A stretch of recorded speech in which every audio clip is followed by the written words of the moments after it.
ny hoe mila tsoa ny kristianina mandraindraikitra ary heverina fa izany kristianina mandraindraikitra zany dia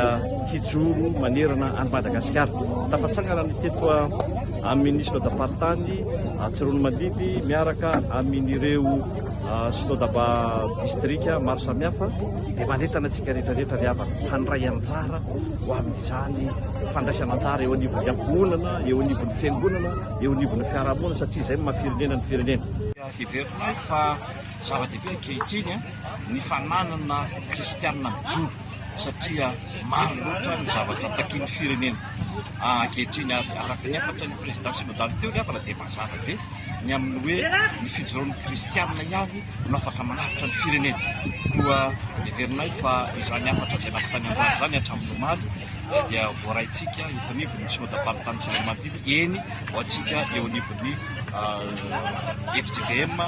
eo anivon'ny FFKM, eo anivon'ny fiangonana maro samihafa mba hahafahantsika mifandraitanana ao anatin'izany kristianina mandray andraikitra izany na ny remafy hoentarina antsika roso hitsangana